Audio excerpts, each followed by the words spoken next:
Assalamualaikum, anda sedang menonton Sekilas Fakta 29 April 2022 bersama dengan saya Nusya Mama Amin.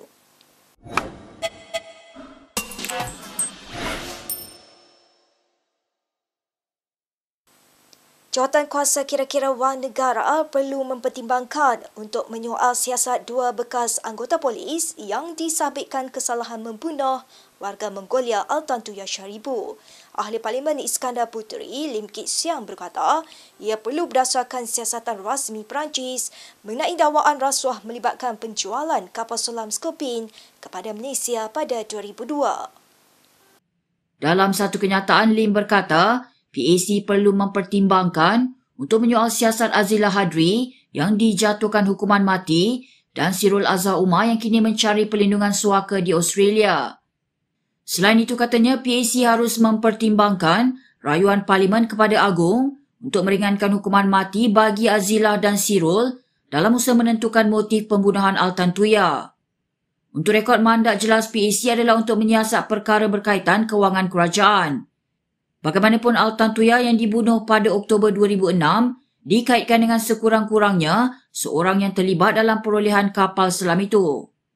Ketika Sirul dan Azila dibicarakan atas tuduhan membunuh, hubungan sulit di antara Altantuya dengan Abdul Razak Baginda terbongkar, iaitu pemilik beberapa syarikat yang terlibat dalam perjanjian kapal selam Skopin. Sirul dan Azila disabitkan kesalahan pada 2009 dan dibebaskan Mahkamah Rayuan pada 2013, namun Mahkamah Persekutuan membatalkan rayuan dan mengembalikan hukuman mati. Kes Skopin menarik perhatian semula selepas pihak berkuasa Perancis memulakan siasatan rasmi ke atas Thales Group, syarikat aset pertahanan yang terlibat dalam skandal rasuah kapal selam itu. Baik, sementara itu, bekas Perdana Menteri Najib Razak berkata, PH sebelum ini gagal membuktikannya terlibat dalam skandal rasuah melibatkan perolehan kapal selam Skopin pada 2002. Menurut Najib, siasatan PH pada 2018 tidak menemui sebarang bukti pelibatan,nya dalam perjanjian itu dan menyifatkannya sebagai propaganda PH sejak 10 tahun lalu. Menulis di Facebook, Najib berkata, PH juga cuba mengaitkannya dengan pembunuhan warga Mongolia Altantuya Sharibu pada 2006 oleh dua pegawai polis unit tindakan khas yang sebelum ini menjadi pengawal peribadinya. Menjelaskan lanjut, Najib berkata, beliau tidak terlibat dalam pemilihan dan rundingan pembelian kapal selam Skopin walaupun beliau merupakan Menteri Pertahanan pada 2002. Sebaliknya, ahli Parlimen pekan itu berkata, bekas Perdana Menteri ketika itu Dr. Mahathir Mohamad yang membuat pembelian dalam perjanjian bernilai $1.2 bilion.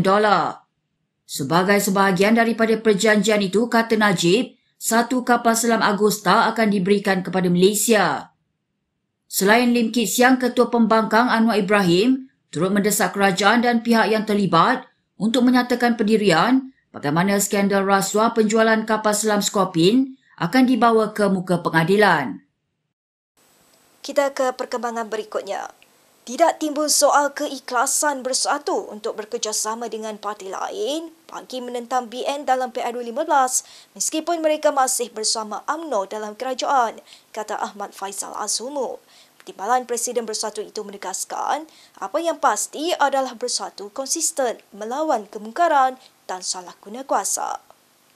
Bercakap kepada Malaysia Kini, Faisal berkata, ia jelas apabila kepimpinan parti sebulat suara untuk tidak menyokong mana-mana pemimpin yang terpalit dengan gejala rasuah serta salah guna kuasa. Faisal yang juga Menteri Belia dan Sukan itu berkata demikian bagi mengulas kenyataan pemimpin DAP Howard Lee mengenai perkara itu baru-baru ini. Bekas Ketua Pemuda DAP itu berkata, sekiranya Bersatu ikhlas ingin melihat tadbir urus negara yang lebih baik, mengapa parti itu tidak memikirkannya sebelum mengkhianati Pakatan Harapan? Mengulas lanjut, ahli MPT Bersatu, Muhammad Faiz Naaman berkata, DAP tidak faham bahawa Bersatu tidak melawan kepimpinan UMNO secara keseluruhannya. Sebaliknya, parti itu hanya menentang kluster mahkamah yang mendominasi UMNO ketika ini.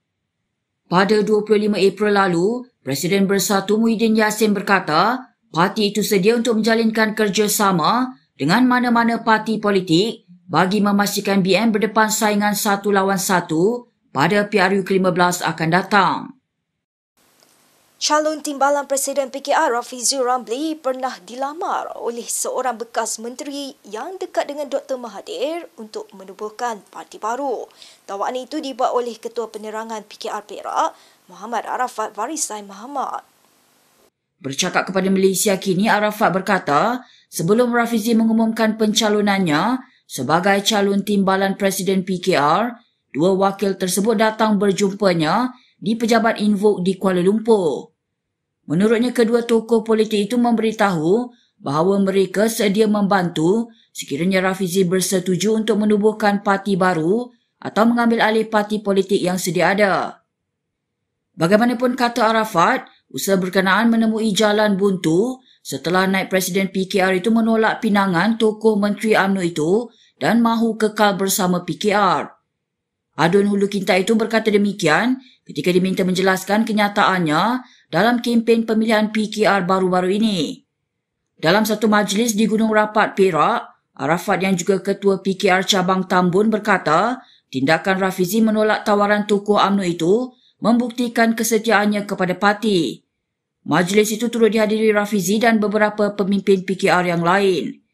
Malaysia Kini telah pun menghubungi bekas ahli Parlimen Pandan itu untuk mendapatkan komennya.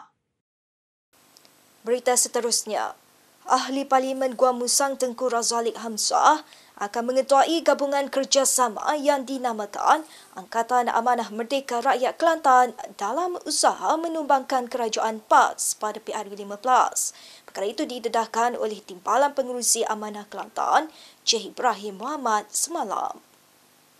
Dalam satu hantarannya di Facebook, Cik Ibrahim berkata program pertama gabungan rentas parti itu akan berlangsung pada 7 Mei depan. Terdahulu, Malaysia Kini melaporkan veteran UMNO yang dikenali sebagai Kuli itu menggerakkan kerjasama dengan parti daripada PH untuk menawan Kelantan pada PRU ke-15. Malaysia Kini difahamkan kerjasama itu akan melibatkan Amanah, DAP, Pejuang dan Pertubuhan Bukan Kerajaan. Sebelum ini, satu pertemuan dan perbincangan awal di antara Kuli dan pimpinan Amanah Negeri diadakan di Kota Baru disusuli program berbuka puasa bersama. Sementara itu, Ketua UMNO Keterwe Anwar Musa semalam menyifatkan tindakan Kuli dibuat atas kapasiti individu dan bukan keputusan parti. Apa-apa keputusan tentang hubungan antara parti hanya boleh diputuskan oleh parti. Kalau sesiapa saja bertindak atas sifat individu, maka dia jadilah kerja individu. Kerja individu tak semestinya serupa dengan kerja parti. Jadi setakat yang saya tahu, inisiatif yang dikatakan diambil betul tidak, wallahualam, hanyalah inisiatif peribadi. Dasar Gaji Negara tidak membenarkan pemotongan gaji atau allowance pekerja yang bekerja dari rumah, kata Menteri Sumber Manusia M. Saravanan. Beliau berkata pemotongan gaji seperti itu tidak boleh dibenarkan dan tidak sepatutnya berlaku.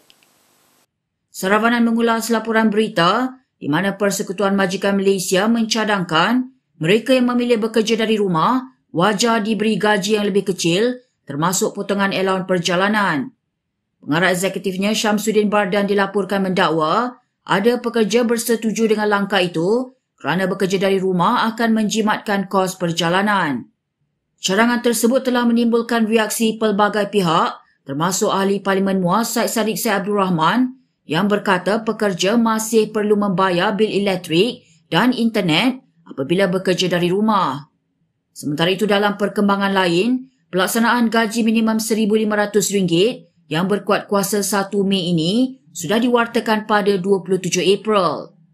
Warta Kerajaan Persekutuan yang dikeluarkan oleh Menteri Sumber Manusia disiarkan di laman sesawang rasmi Jabatan Peguam Negara semalam. Baik, berikut beberapa lagi ringkasan berita untuk hari ini.